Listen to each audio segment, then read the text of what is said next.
I left Sacramento the week after I had a panic attack in the Target break room and walked out halfway through my shift. Just stood up from the metal folding chair where I'd been eating string cheese and left my vest on the hook. Didn't clock out. Didn't tell anyone. The break room had fluorescent lights that buzzed in this specific way that made my teeth hurt. I'd been staring at a poster about workplace safety, something about lifting with your knees, and my chest got tight. Really tight. The kind where you can't tell if you're breathing wrong or if breathing just stopped working the way it's supposed to. My hands went numb and I thought maybe I was dying, which sounds dramatic, but that's what it felt like. Everything got far away and too close at the same time.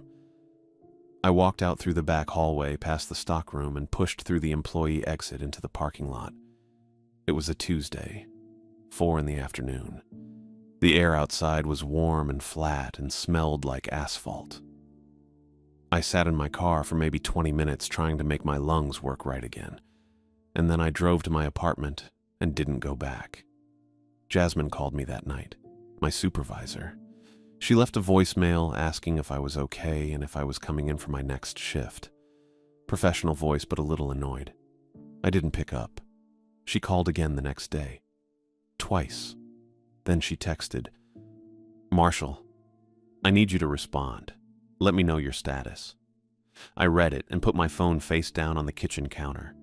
She kept trying for 3 days. The messages got shorter and more clipped. By the end of the week, she just sent, "Your last check will be mailed. Return your badge if you still have it." I still had it. It was in my jacket pocket. I never sent it back. Michelle started texting around the same time. My sister.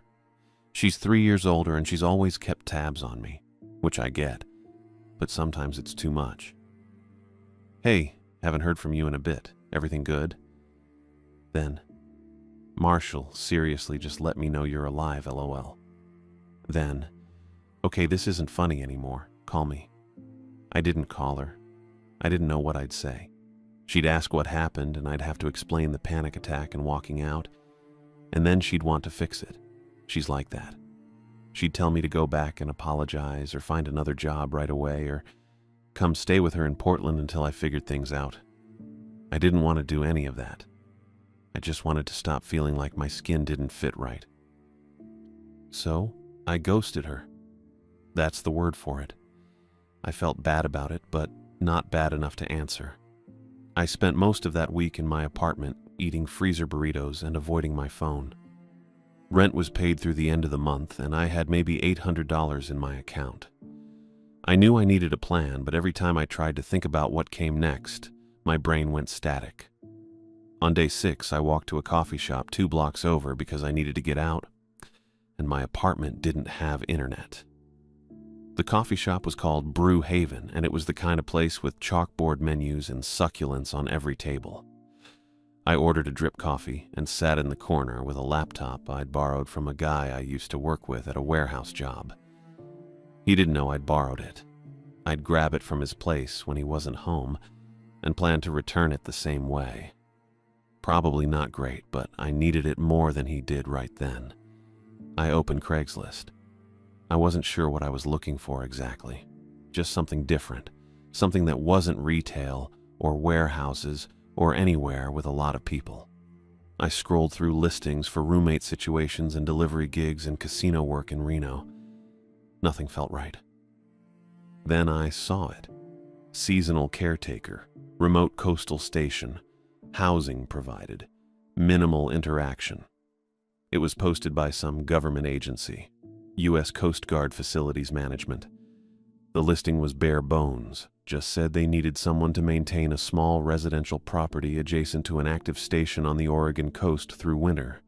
Duties included basic cleaning, minor repairs, grounds upkeep, stipend plus free housing, must pass background check. Contact Josephine Cross with resume and references. The phrase minimal interaction stuck with me. I didn't have a resume, not a real one. But I opened a blank document and typed up something basic. Listed the warehouse job, and Target, and a landscaping gig I'd done for 2 months the year before. Made it sound more impressive than it was. For references, I put down the warehouse supervisor and a guy named Tom, who I was pretty sure would say I was fine if anyone called. I sent the email before I could overthink it. Didn't expect to hear back. But Josephine Cross replied 6 hours later. Marshall, thank you for your interest. The position is still available. We can offer a 6-month contract beginning November 15th, stipend of $1,000 per month plus housing and utilities. Duties are straightforward. Attached is the full listing and contract draft. Please confirm your availability and provide a phone number for a brief preliminary call. Best, Josephine Cross, Administrative Assistant, District 13 Facilities. I read it 3 times. $1,000 a month wasn't much, but if housing was covered, I could make it work. And 6 months sounded manageable. Finite. I could do anything for 6 months. I replied with my number and said I was available. She called the next morning. Her voice was calm and efficient. She asked if I had experience with basic maintenance and if I was comfortable working independently in a rural location. I said yes to both, which wasn't totally true but wasn't totally a lie either. She said the background check would take a week and she'd send the contract once it cleared. It cleared. The contract showed up in my email on November 8th. I signed it digitally and sent it back. Josephine replied with directions and a start date. November 15th, 10 days away. The station was at Hesed Head, just outside Florence, Oregon, about 5 hours north along the coast. I gave notice on my apartment, packed my stuff into 2 duffel bags, and left Sacramento on the 14th. Didn't say goodbye to anyone. I got to Hesed Head late afternoon on the 15th. The drive up Highway 101 had been gray and wet, the ocean appearing and disappearing behind hills and pine trees. The directions Josephine sent were specific. I turned off the highway onto a narrow access road that climbed through dense forest, then opened up to a stretch of clifftop clearing. The station sat near the edge, a cluster of white buildings with red roofs, clean and official looking. I could see a tall tower and some kind of equipment array. The main gate was open, but there was a small guardhouse that looked empty. I kept driving. The Caretaker duplex was further down the access road, closer to the cliff edge. It was a 2-story building, older than the main station but maintained. White paint, dark green shutters. It faced the ocean directly. Past it, I could see another structure, smaller, set back from the cliff. That one had chains across the door and a sign I couldn't read from the car. I parked in the gravel lot next to the duplex, killed the engine. The wind hit me the second I opened the door, cold and damp and carrying the salt smell of the ocean. I could hear gulls and waves crashing somewhere below the cliff, but the sound was muffled by distance and wind. And then I heard the foghorn, deep and low. It thumped through the air, vibrating in my chest. Lasted maybe 3 seconds, then cut off. I stood there waiting to see if it'd go again. It didn't. The duplex had 2 front doors side by side. Josephine's email said the left unit was mine. The right one was storage, locked off season. I grabbed my duffel bags from the trunk and the 2 bags of groceries I'd picked up in Florence. Walked up the short path to the left door. There was a lockbox mounted next to the frame. Josephine had sent the code. 3729. I punched it in, and the box clicked open. Inside was a single key on a plain metal ring. The door unlocked easy. Inside it smelled like dust and wood cleaner. The front room was small, a couch, a chair, a wood stove in the corner. The walls were plain white, scuffed in places. There was a kitchenette to the right, 2-burner stove, mini fridge, sink. A hallway led to the back where I figured the bedroom and bathroom were. It was cold. Not freezing, but enough that I could see my breath a little. I set the groceries on the counter and dropped my bags by the couch. Walked to the window. The ocean stretched out, flat and gray, under a sky that was the same color. No horizon line, just gray blending into gray. The cliff dropped off maybe 30 yards from the building. I couldn't see the bottom from where I stood. To the left, I could make out the other building, the one with the chains. I could read the sign now. Hecata Head Lighthouse Museum, closed for season. Made sense. Off-season on the coast. No tourists.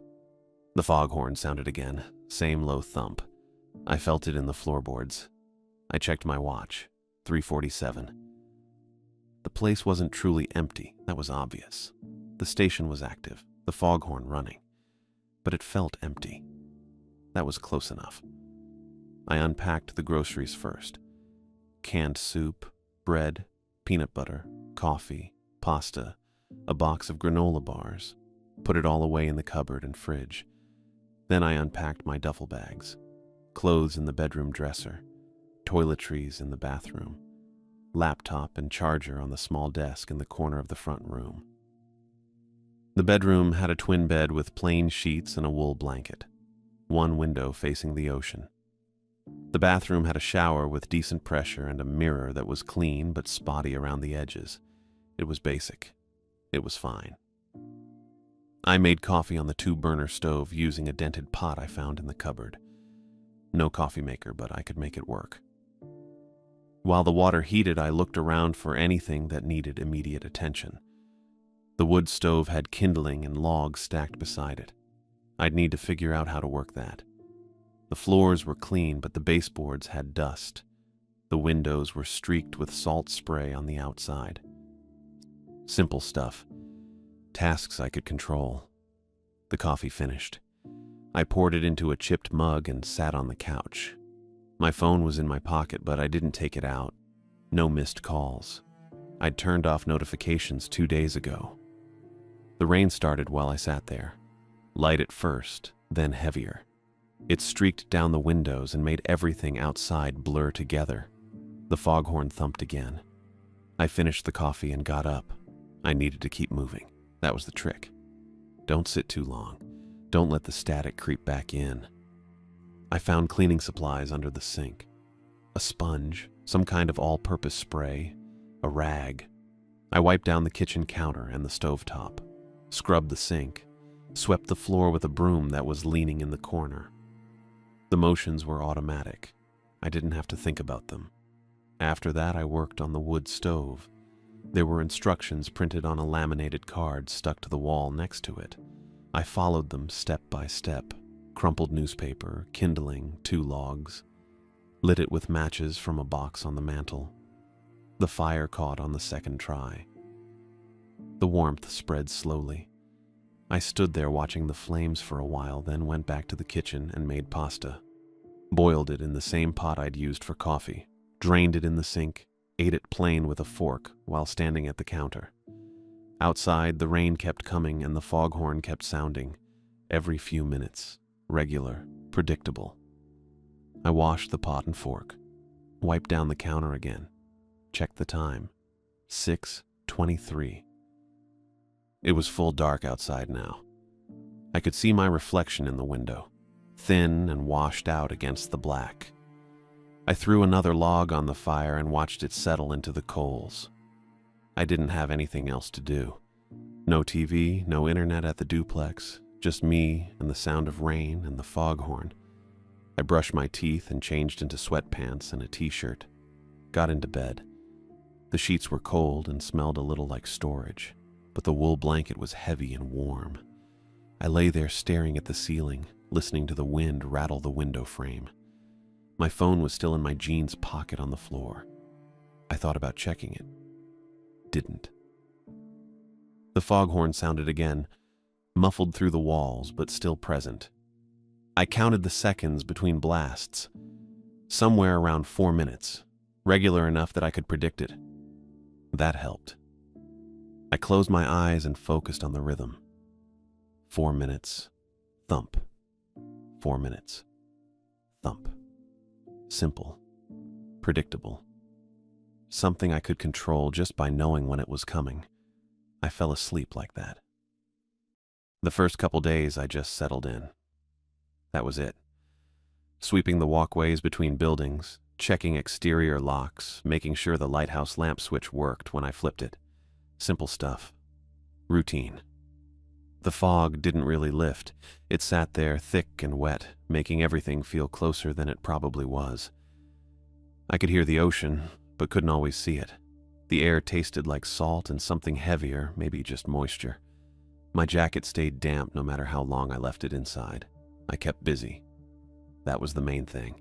I had a list in my head: walkways, locks, lamp switch, check the generator shed door, walk the perimeter fence.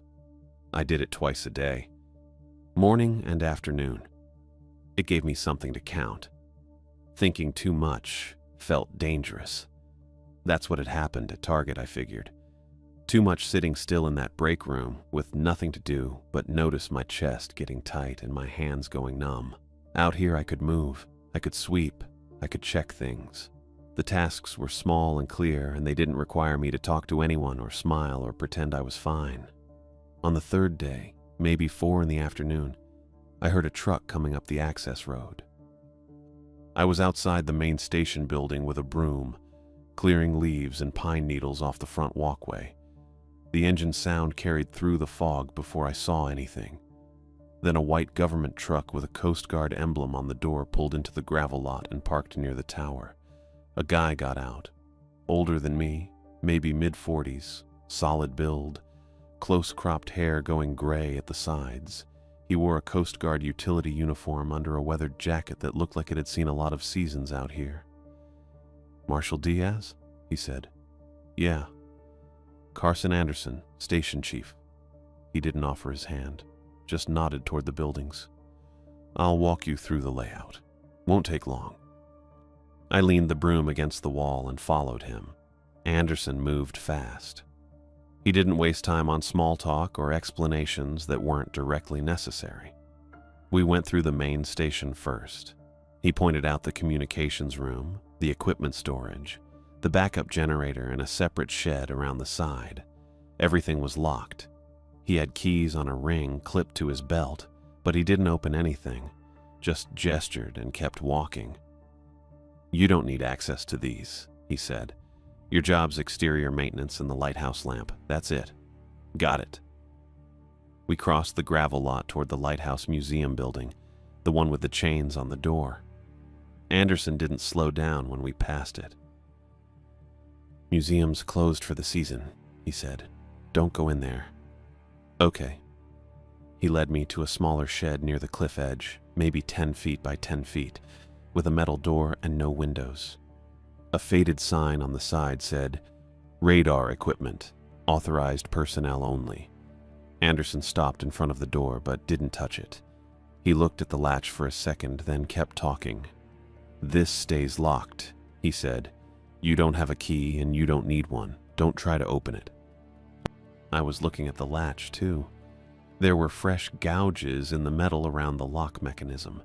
Deep scratches, bright and raw where the paint had been scraped away.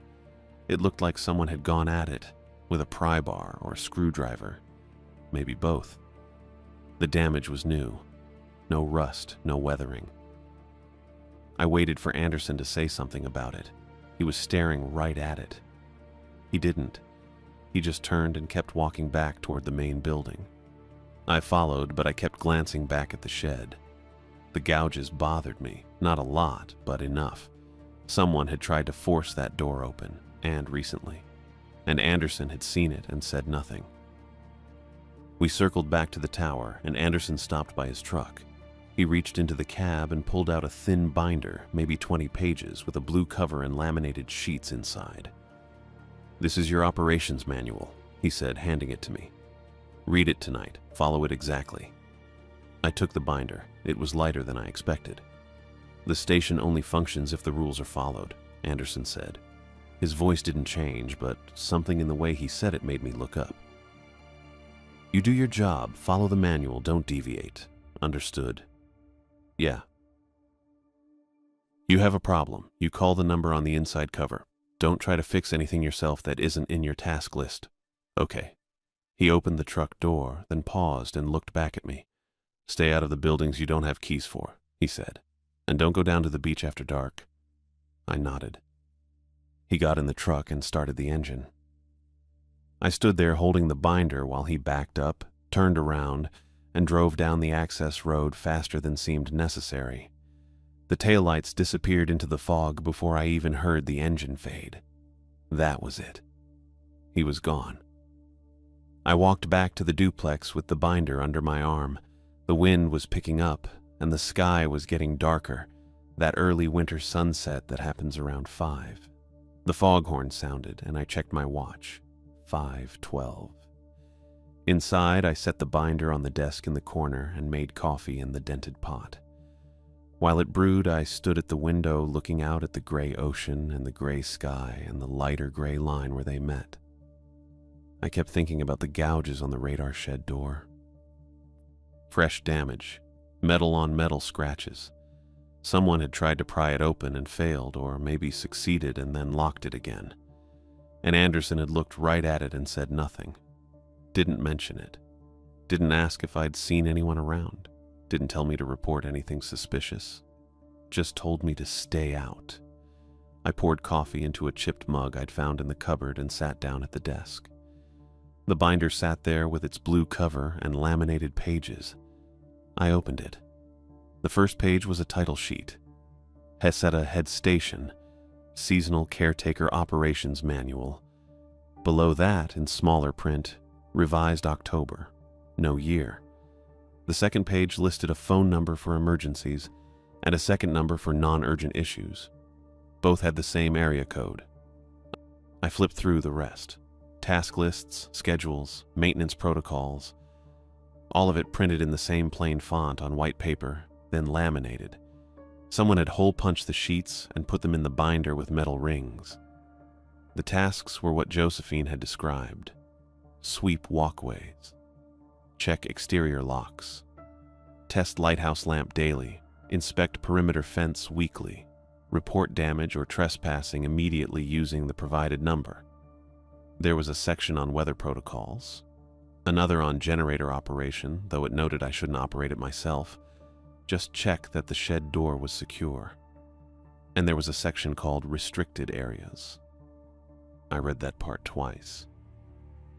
It listed the buildings I wasn't supposed to enter: communications room, equipment storage, radar shed, museum.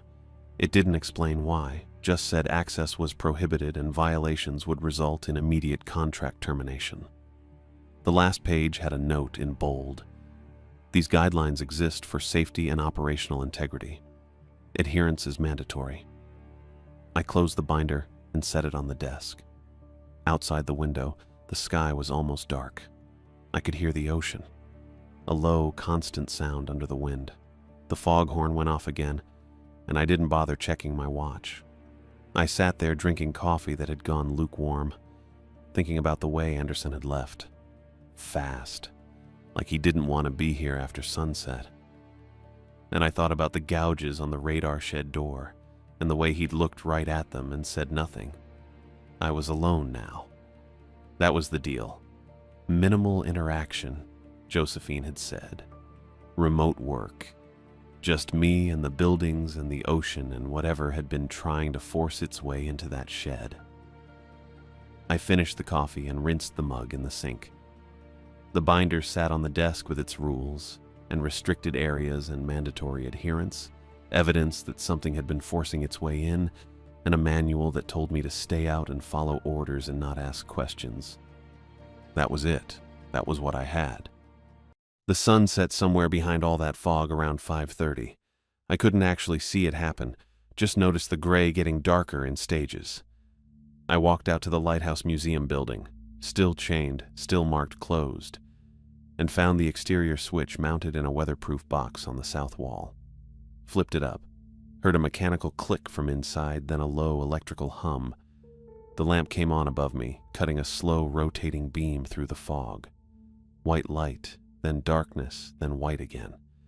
It felt like turning on a very large appliance. I stood there watching it complete 2 full rotations, making sure it didn't flicker or die, then walked back to the duplex. The binder was still on the kitchen table where I'd left it. I made instant coffee in the dented pot, poured it into the cleanest mug I could find, and sat down with the manual open in front of me. I'd read the basics earlier: task lists, restricted areas, the bolded section about mandatory adherence. Now I went through it page by page, actually paying attention.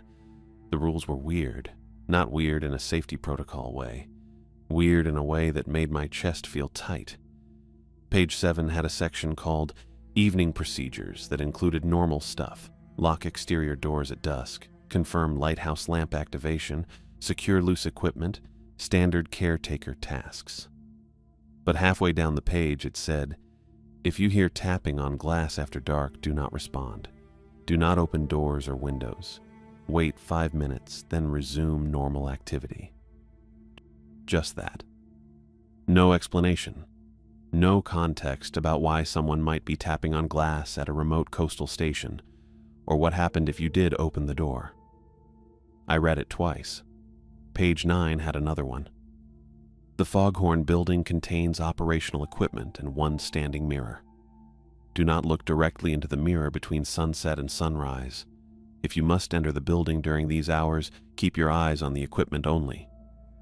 I hadn't even known there was a Foghorn building. I'd heard the Foghorn every day since I arrived, assumed it was automated from the main station. And what kind of operational manual warns you not to look in a mirror? That wasn't a safety rule. That was something else. Page 11. A red buoy light is visible approximately 200 yards offshore during clear conditions. If the light changes color or moves closer to shore, report immediately via the emergency contact number. Do not approach the water. I looked out the kitchen window. Couldn't see 200 yards through the fog. Couldn't see 20 yards, honestly. The ocean was out there. I could hear it. But the red buoy light could have been anything or nothing, and I wouldn't know. Page 14 had the cliff path warning. A trail descends the south cliff face to the beach below.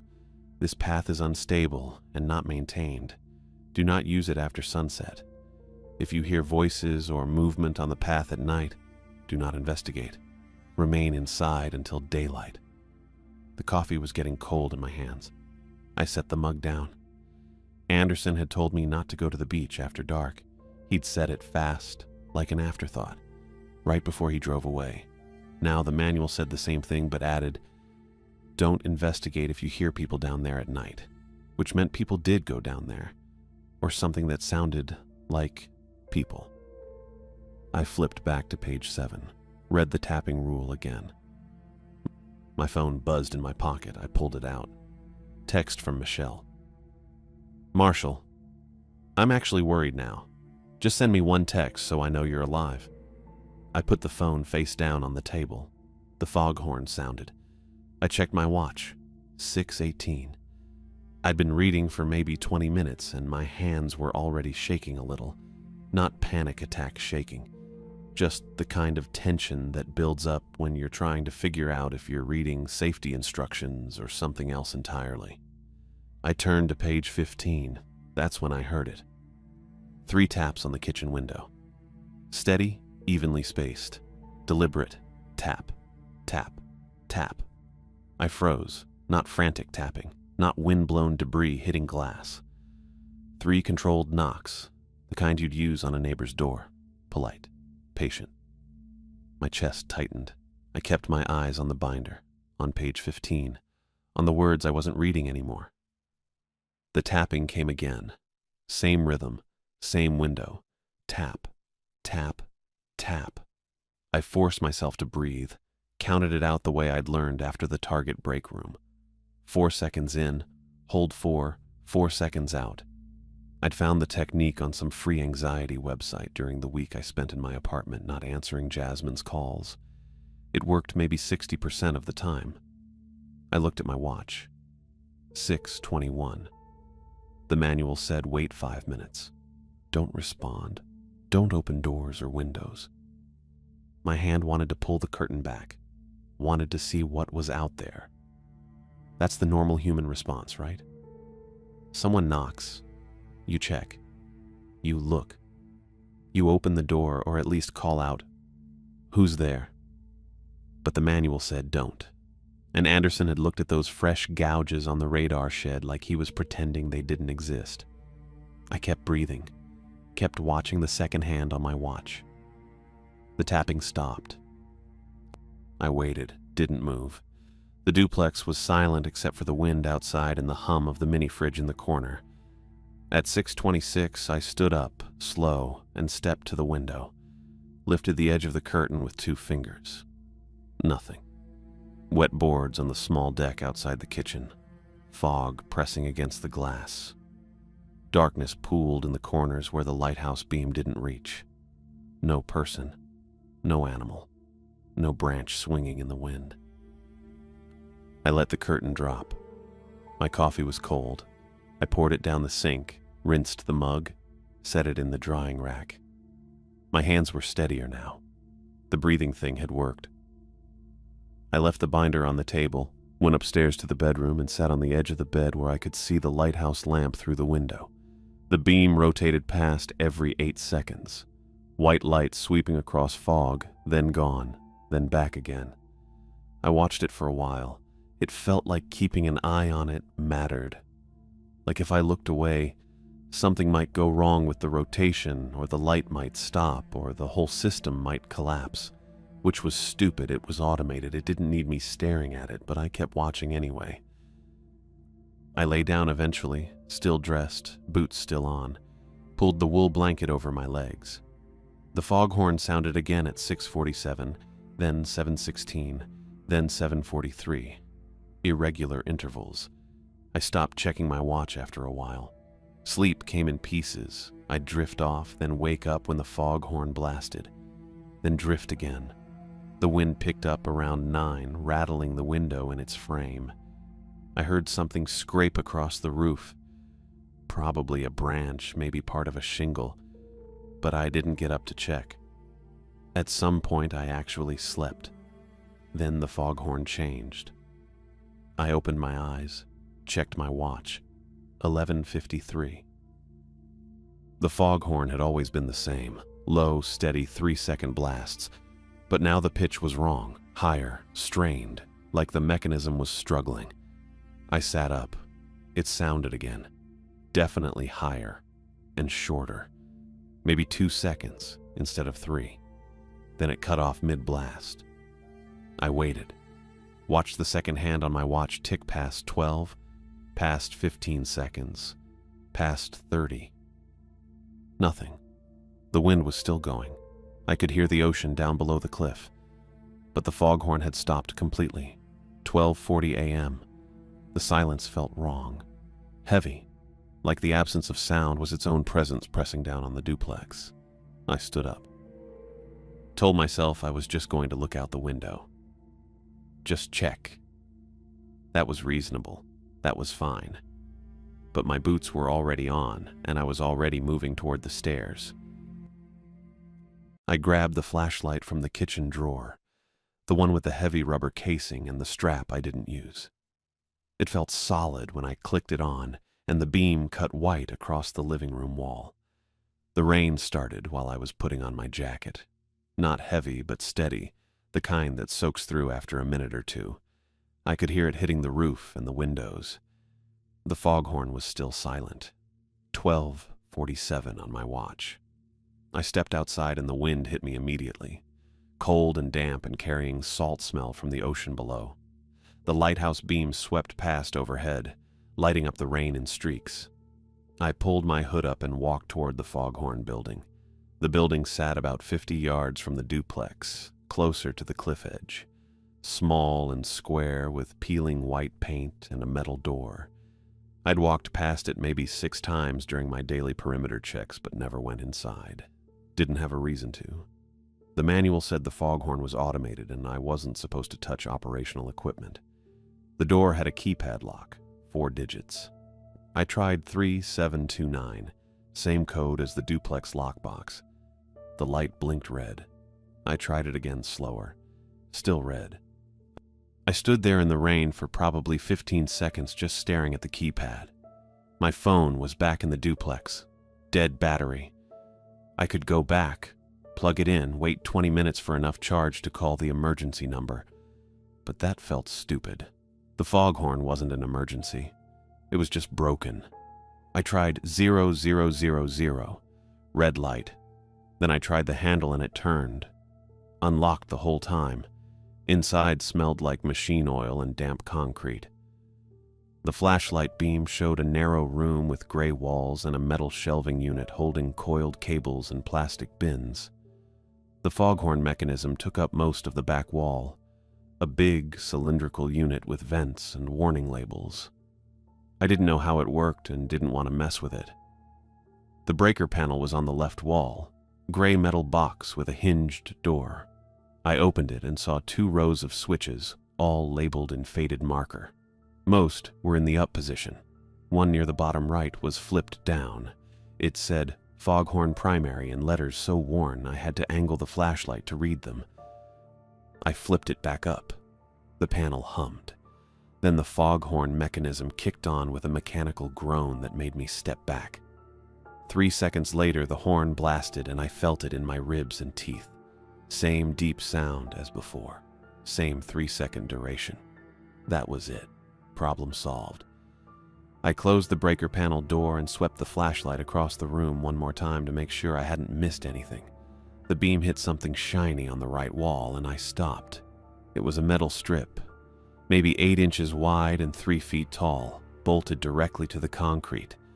Polished steel or aluminum, reflecting the flashlight beam in a hard, flat way that hurt to look at. Above it, someone had written "Mirror" in black marker on the wall. I stared at it. Not a real mirror, just a strip of shiny metal. But the manual said there was a standing mirror in the Foghorn building. Said not to look directly into it between sunset and sunrise. This wasn't a standing mirror. This was a piece of metal bolted to a wall. I kept the flashlight on it for a few more seconds. My reflection showed up warped and stretched in the curve of the surface. Just my jacket and the dark shape of my head. Nothing weird. Nothing moving that shouldn't move. I turned away and left the building, pulling the door shut behind me. The foghorn sounded again at 12:51 while I was walking back to the duplex. Regular interval, regular pitch, fixed. Inside, I shook the rain off my jacket and hung it on the hook by the door. My boots left wet prints on the floor. I didn't care. The foghorn was working again and I could go back to bed and stop thinking about breaker panels and metal strips with "Mirror" written above them. I sat down on the couch, pulled the blanket over my legs. The lighthouse beam rotated past the window every 8 seconds and I watched it twice, then closed my eyes. Then I remembered the red buoy light. 12:59 a.m. on my watch. The manual said to check if the light changed color or moved closer to shore. Said to report it immediately if it did. I hadn't checked, hadn't even thought about it. I'd been dealing with the foghorn, and now I was sitting on the couch with my eyes closed, like the day was over. My phone was still dead on the kitchen table. Probably had another 10 minutes before it charged enough to turn on. I could wait, go to sleep, check the buoy in the morning during my perimeter walk. But the manual said immediately. I stood up and went to the kitchen. The phone screen was still black when I pressed the button. I set it back down. The buoy light was in the manual's supply list. Emergency signaling equipment stored in the front closet next to the door. I opened the closet and found it on the top shelf, behind a coil of rope and a plastic bin of batteries. Heavy rectangular case with a handle and a cracked Coast Guard decal on the side. I carried it to the porch and set it down on the wet boards. The case had a latch that popped open when I pressed it. Inside was a battery-powered lamp unit with a red lens and a metal stand that folded out. I pulled it out, extended the stand, and flicked the switch on the side. The light came on. Dull red circle that barely reached the porch railing. Not bright. Just enough to see by if you were standing close. I looked out toward the ocean. The fog was still thick, but the rain had slowed to a drizzle. The lighthouse beam swept past and lit up the cliff edge and the path that led down to the beach. For a second, I could see the museum gate and the trees beyond it. Empty. Just wet grass and gravel and the dark shape of the chained building. Then the beam moved on and everything went dark again, except for the red glow from the buoy light at my feet. I waited, counted to 10.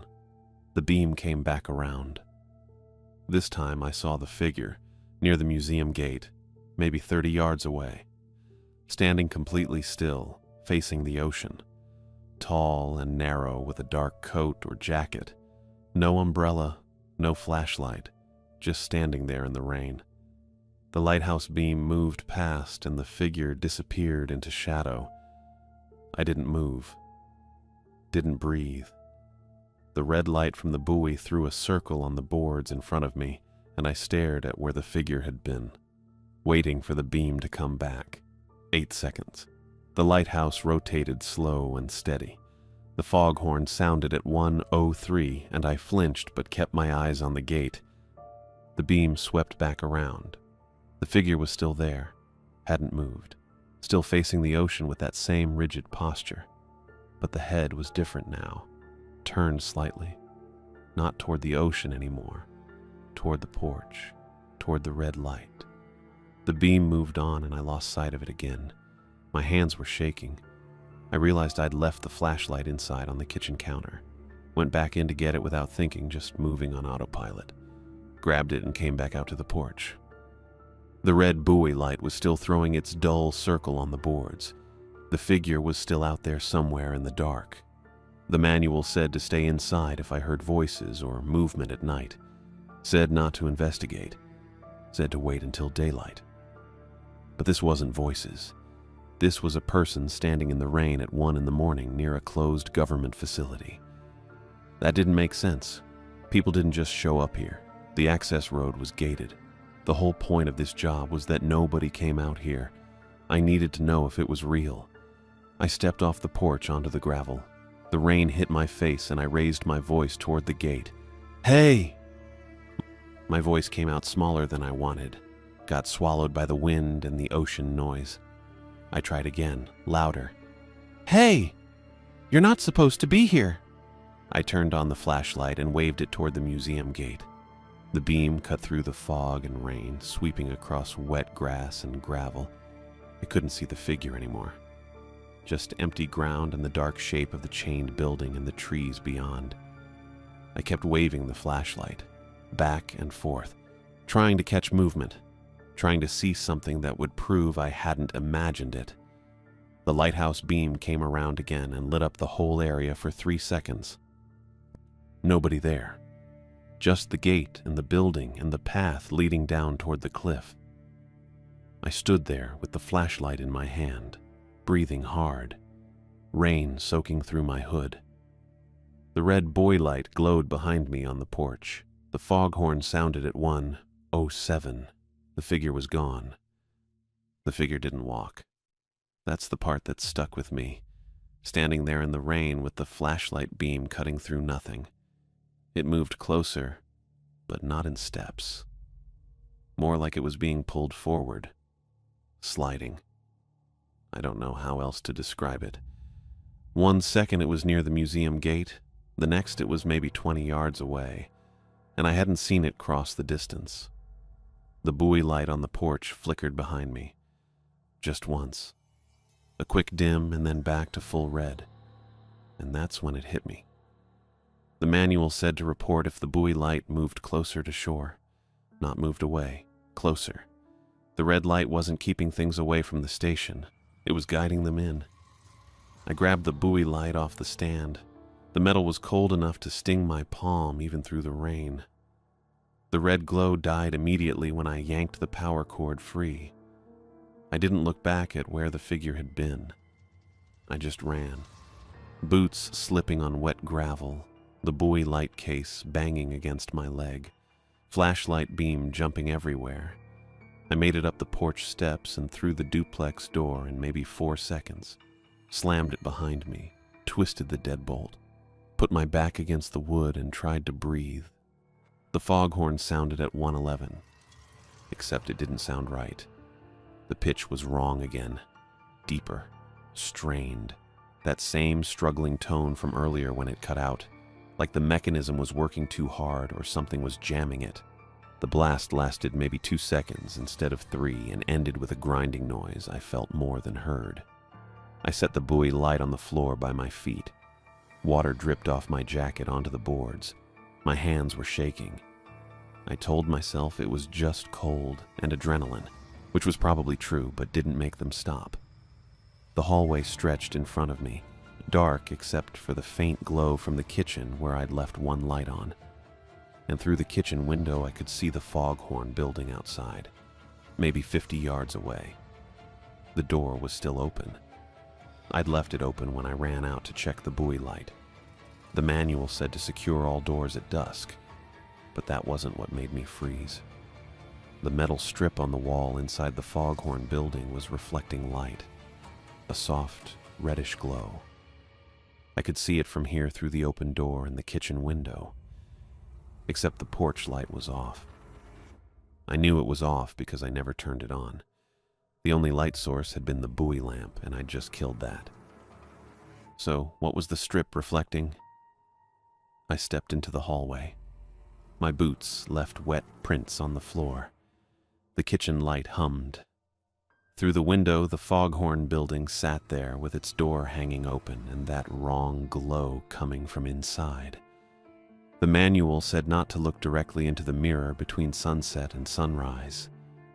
If I had to enter, keep my eyes on equipment only. I walked toward the kitchen, told myself I was just going to close the window blinds. That was it. Just pull the cord and block the view and deal with the open foghorn building door in the morning when the sun was up and things made sense again. I got to the window, put my hand on the blind cord. The red glow in the foghorn building pulsed once, brighter, then back to dim. I was still holding the buoy light, still powered off, still dark. I looked down at the unit in my hand, then back at the foghorn building, then down at the buoy light again. I'd brought it inside. The red glow was coming from inside the duplex somewhere, reflecting out through the foghorn building's mirror strip. The binder was still on the kitchen table where I'd left it. 20 laminated pages of rules and warnings and mandatory adherence. Don't look at the mirror after dark. Don't respond to tapping. Don't go to the beach. Don't ask questions about fresh gouges on locked doors. I walked out of the kitchen, down the hallway toward the front door. The buoy light hung heavy in my grip. The foghorn building door was still open. I could see it clearly now without the window glass between us. The metal strip on the right wall caught the faint red glow and threw it back, warped, stretched. I stepped onto the porch. Rain hit my face immediately, cold and sharp. The foghorn building was maybe 40 feet away. I shouldn't have walked toward it. I knew that even while I was doing it. The manual said, keep your eyes on equipment. Anderson said, follow the rules exactly. Don't deviate. But the red glow was coming from inside my duplex and reflecting in that strip, and I needed to know why. I crossed the gravel. My boots crunched loud enough to hear over the rain. The foghorn building's doorway was a black rectangle with the metal strip visible on the right wall, catching light that shouldn't exist. I stepped inside. The air smelled like oil and salt and something else. Something organic. Seaweed, maybe. The strip was 3 feet tall and 8 inches wide. Polished metal bolted to the wall with mirror, written above it in marker. I'd seen my reflection in it earlier, warped but recognizable. I looked at it now. The red glow was definitely there, soft and pulsing, coming from behind me even though the buoy light in my hand was off and there was no other light source. I leaned closer, just a few inches, just enough to see. For a fraction of a second, the reflection showed someone standing behind me. Carson Anderson. Close-cropped hair, weathered jacket, brown eyes, smiling. Not a friendly smile, not a professional smile. Something else. Something that made my stomach drop. I spun around, fast enough that my shoulder hit the doorframe. The room was empty, just me and the shelves and the foghorn mechanism humming against the back wall. Nobody behind me, nobody in the doorway. Nobody anywhere. I turned back to the strip. The reflection had changed. It wasn't showing the foghorn building anymore. It was showing a hallway. Long and narrow with the same gray walls as this building, but stretching back further than the room's actual dimensions allowed. And at the end of that hallway was the red glow, brighter now, pulsing in rhythm with something I couldn't hear. The buoy light was in my hand, powered off. But in the reflection it was on, sitting on the floor of that impossible hallway, throwing red light up the walls. I'd brought it inside. I'd killed the porch placement early and brought the buoy light into the duplex, and now it was active in a space that didn't exist. Something moved in the reflection, low on the metal surface, near the bottom edge. A handprint, wet. Fingers spread wide. It wasn't there, and then it was, crawling up the metal strip 1 inch at a time. The water it left behind wasn't clear. It was black, thick. When it dripped down the surface, it left streaks that looked like salt deposits but moved wrong. Too slow, too deliberate. I stepped back. My heel hit the doorframe again. The handprint kept climbing, up past the halfway point, up toward the mirror text. The black streaks followed it like veins. I thought about the gouges on the radar shed door, fresh and deep, bright metal showing through where paint had been scraped away. Anderson had looked right at them, stood there for 3 full seconds staring at the damage and said nothing, like acknowledging it would make it real. The manual had rules for everything. Times to lock doors, times to avoid mirrors, times to stay away from the beach. Specific instructions down to the minute. Timing locks, not combination locks or key locks. Timing locks. The shed door could only be opened at certain times, or couldn't be opened at certain times, and someone had tried to force it anyway, leaving gouges where they'd failed. Entry points. The rules weren't just safety protocols, they were security measures, ways to keep things out, or keep things in. I'd ended the buoy light placement early, brought it inside when it was supposed to stay on the porch until a specific time, broken the sequence. And now something was using the red glow I'd brought inside to move through a hallway that didn't exist. I needed to fix it, put the buoy light back outside, reset the placement, follow the manual's instructions exactly like Anderson said. I turned toward the duplex. The buoy light felt heavier now. The red lens caught the faint glow from the kitchen window. I walked fast across the gravel, up the porch steps, reached for the door handle, and stopped. The cliff path was crowded, maybe 15 figures standing in the rain, all wearing dark coats or rain gear, all facing the duplex, facing me. They were maybe 10 yards away, close enough that the lighthouse beam's next rotation would light them clearly. I could see their outlines, their shapes, the way they stood perfectly still despite the wind. The lighthouse beam swept past. Their faces were smooth, not masked, not hidden, just smooth, like skin pulled tight over nothing. No eyes, no mouths, no features at all, just blank surfaces where faces should be. The beam passed and they disappeared into shadow. I grabbed the door handle and yanked it open, stumbled inside, slammed the door hard enough that the frame shook, twisted the deadbolt, stepped back. The tapping started immediately. 3 knocks, steady and evenly spaced, but not on the window this time. On the roof, directly above my head. 3 more taps, moving, scraping across shingles toward the back of the duplex, toward the chimney. I stood in the hallway with the buoy light in my hand and the deadbolt locked and the tapping moving across the roof in groups of 3, and I finally understood that the manual's rules weren't suggestions. They were the only things keeping the doors closed. I didn't think. I just moved. The Foghorn building door was still open. I crossed the gravel in maybe 10 steps, went inside, and looked around for anything I could use to block the entrance. The shelving units were bolted to the wall. The Foghorn mechanism was too heavy to shift.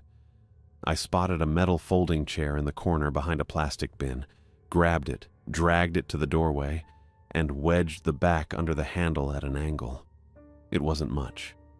Probably wouldn't stop anything determined, but it made me feel slightly less like I'd left a door wide open for whatever was using that metal strip. The strip was still reflecting that impossible hallway. The red glow pulsed at the far end, steady and rhythmic. I could see the buoy light sitting on the floor in the reflection, even though the actual buoy light was inside the duplex on my hallway floor, unplugged and dark. I needed to cover it, block it out, stop looking at it. I went back to the duplex, moved fast through the hallway, grabbed a dish towel from the kitchen drawer, white with faded blue stripes, kind of rough, and returned to the Foghorn building. The handprint was still there on the metal strip, black water streaks dripping down in slow motion. I pressed the towel over the entire surface and used the roll of duct tape I'd seen on the shelf to secure the edges. 4 strips across the top, 3 down each side, 2 on the bottom. The reflection disappeared behind cotton fabric. The red glow bled through slightly, a dull wash of color, but I couldn't see the hallway anymore. That helped. A little. I checked my watch. 12:59. The tapping on the roof had stopped. I didn't know when. I'd been too focused on the strip to notice. I stood there, breathing hard, looking at the covered metal, and then I remembered the lighthouse lamp. The manual said to confirm activation every evening, but it didn't say anything about checking the power levels. I figured there had to be a gauge somewhere. The lamp was automated. Automated systems had monitoring equipment. I left the Foghorn building, chair still wedged under the door handle, and walked toward the Lighthouse Museum building. The rain had eased to a drizzle. The beam kept rotating overhead, white light cutting through fog every 8 seconds. I found a metal access panel on the north side of the building, below the lamp housing, with a small window showing a needle gauge inside. I wiped rain off the glass with my sleeve and leaned close. The needle sat just above the red zone, maybe 10% remaining. That didn't make sense. The generator was supposed to run for weeks without refueling. I'd only been here a few days. The manual said the lamp drew minimal power. The system was designed for long-term operation with low maintenance. I stared at the needle, watched it tremble slightly, and understood. Something was drawing power through the mirror. The reflection wasn't passive, it was active. It was using the station's electrical system to stay open, to keep that hallway lit, to let things move through. The gauge dropped another fraction while I stood there. Maybe 0.5%. Small enough that I might have imagined it, but I didn't think I did. I checked my watch again. 1:03. The foghorn sounded. Wrong pitch, strained. 2 seconds instead of 3. I went back to the duplex and stood in the hallway staring at the buoy light on the floor. The manual said to set it outside, to activate it, to report if the red light moved closer to shore. I'd brought it inside. I'd unplugged it. I'd broken the sequence. And now the foghorn was failing, the generator was draining, and 15 faceless figures were standing in the rain 10 yards from my front door. I needed to fix it. I needed to put the buoy light back. My hands were shaking again. I used the 4-second breathing thing, in for 4, hold for 4, out for 4, and it didn't help much, but I kept doing it anyway.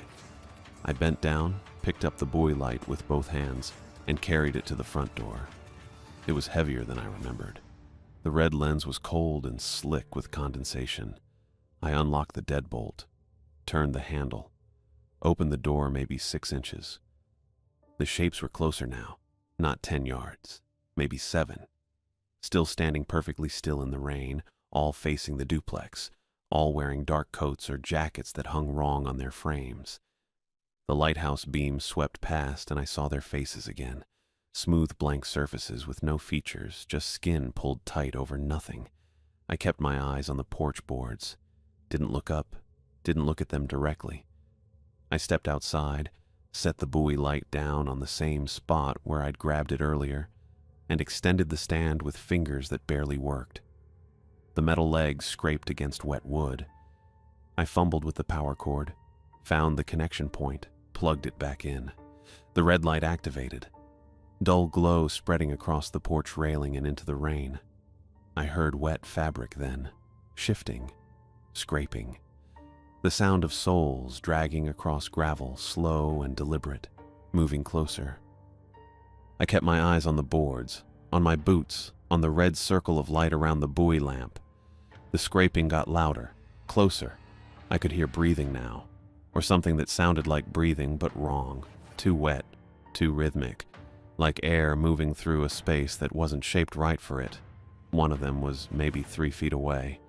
I could see the edge of a dark coat in my peripheral vision, just outside the red glow. I backed toward the door, slow, 1 step, 2 steps. My hand found the door frame. The foghorn sounded again at 1:07. Same strained pitch, same shortened duration.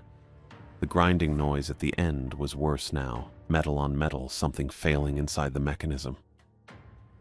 I stepped inside, pulled the door shut, twisted the deadbolt, and stood there with my back against the wood, breathing too fast.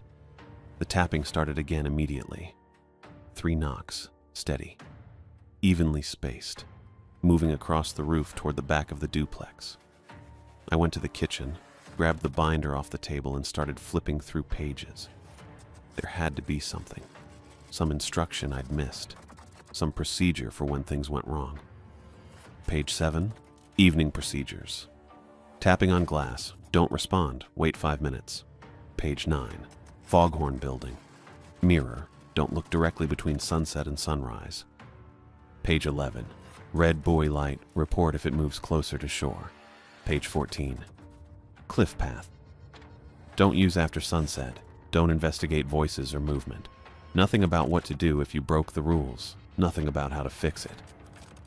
I turned to the back of the binder. Page 19 was the last page with text, the bolded note about adherence being mandatory. Page 20 was blank except for a footer in small print at the bottom. Mirror mount hardware, stainless steel, corrosion resistant, 2-bolt secure fixture. See maintenance appendix for replacement specifications. I read that twice. 2-bolt secure fixture. I thought about the metal strip on the wall. 8 inches wide, 3 feet tall, bolted to the wall with mirror written above it in marker.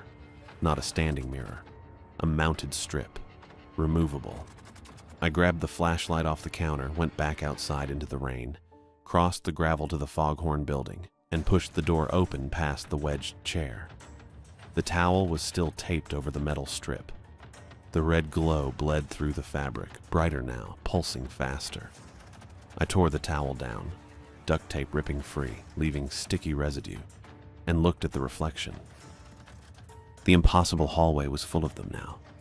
Faceless shapes in dark coats, standing shoulder to shoulder, filling the narrow space from wall to wall.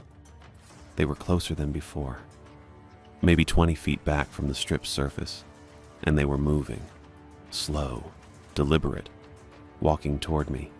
I could see the front one clearly, tall, no features, head tilted slightly to the right.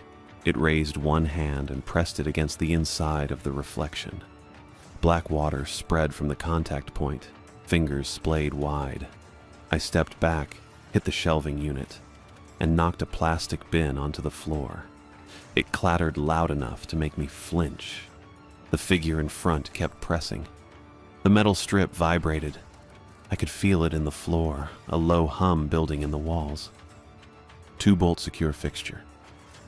I turned and scanned the shelving until I found a toolbox on the second shelf.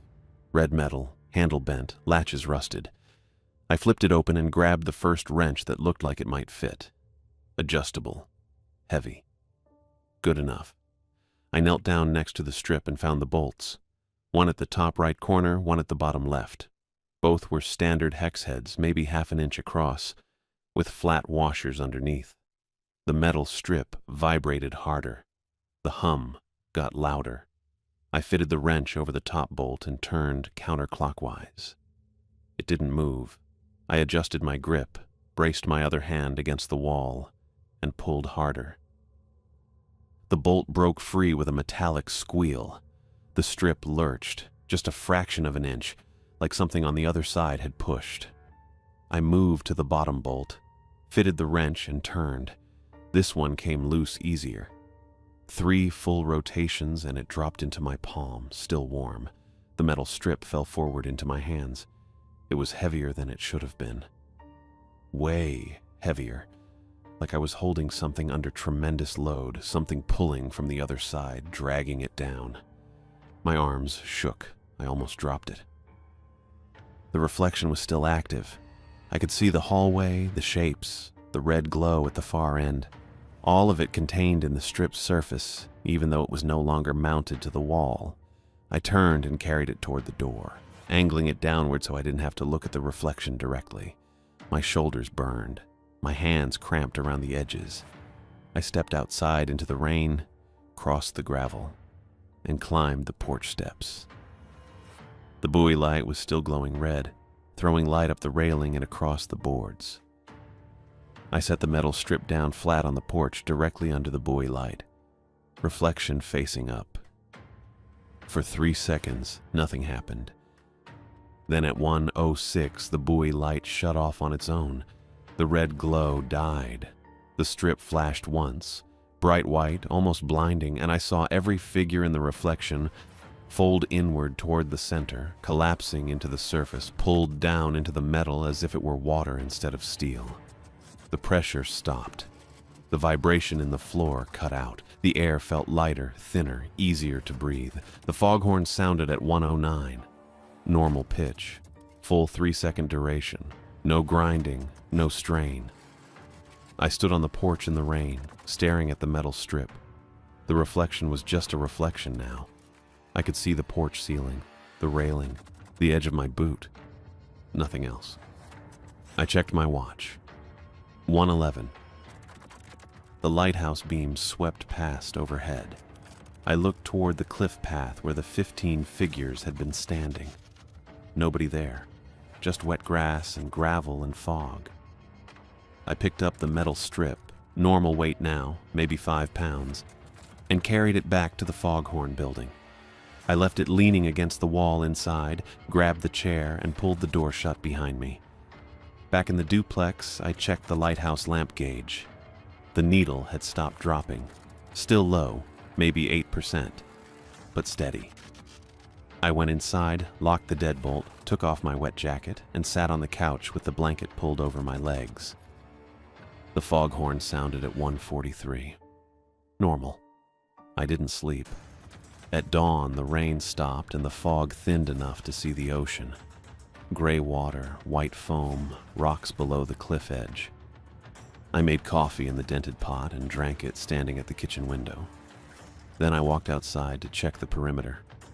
Standard routine, same as every morning. The radar shed was near the cliff edge, same as always. I walked past it, stopped, and looked at the door. The fresh gouges were gone. The metal around the lock mechanism was smooth and painted. No scratches, no bright bare metal, no evidence anyone had ever tried to pry it open. I stared at it for maybe 30 seconds. Then I kept walking. Back at the duplex, I opened the binder to page 20. The footer about the mirror mount hardware was still there, but page 18, the waiver page I'd skimmed on my first read-through, the one about assuming risks and releasing the Coast Guard from liability, was blank now.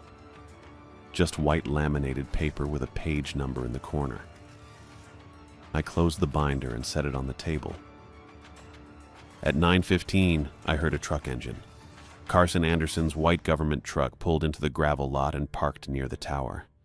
2 other people got out with him, a woman and a younger guy, both wearing Coast Guard uniforms under rain gear. I met them outside the duplex. Didn't say anything, just stood there. Anderson looked at me, then passed me toward the porch. His eyes stopped on the boards where I'd set the metal strip down under the buoy light. The wood was disturbed there, scrape marks, wet streaks, a faint outline where the strip had rested. He looked at the Foghorn building next. The door was closed, but the chair was still visible through the window, lying on its side where I'd left it. Then he looked at me again. "Contract's over," he said. I opened my mouth, closed it, didn't ask why. The woman, Danielle, I heard Anderson call her, stepped forward. "You'll need to pack your belongings. We'll supervise and escort you off-site." "Now?" I said. "Now," Anderson said. The younger guy, Easton, followed me inside while I packed. He didn't talk, just stood in the doorway watching while I stuffed clothes into my duffel bags, unplugged my laptop, gathered toiletries from the bathroom. It took maybe 20 minutes. I left the binder on the kitchen table, left the key in the lockbox by the door, walked out carrying both duffels and the grocery bag with my remaining food. Anderson was waiting by my car. Danielle stood near the duplex porch, arms crossed, watching. You're free to go, Anderson said. Your stipend will be prorated and mailed. What happened? I asked. He didn't answer, just looked at me with the same controlled expression he'd had when he looked at the gouges on the radar shed door during his first visit. I put my bags in the trunk, got in the driver's seat, started the engine. Anderson stepped back and Danielle moved toward the duplex entrance. Easton came out carrying the metal strip, holding it carefully with both hands. I put the car in reverse, backed out of the gravel lot, and drove down the access road toward the highway. In the rearview mirror, I saw Anderson standing next to his truck, watching me leave. The lighthouse beam rotated overhead even though it was full daylight now. The foghorn sounded once as I reached the gate. I turned onto Highway 101 and drove south. I didn't have a job anymore, didn't have an apartment, had maybe $800 in my account, and no plan past getting away from Heceta Head. But I understood something now. The rules in the manual weren't arbitrary, they were containment protocols. And I'd broken them, brought the buoy light inside, uncovered the mirror, moved the strip. But in breaking them, I'd also ended whatever was using the station as an entry point. The gouges were gone. The waiver was blank. The figures had folded back into the metal and disappeared. I'd fixed it. And fixing it had cost me the only job I'd been able to hold without panicking. I drove for 2 hours before I stopped for gas. Didn't check my phone. Didn't think about what came next. Just kept driving south with my bags in the trunk and no clear answers about what I'd actually seen or why Anderson had ended the contract without explanation. That was it. I was done.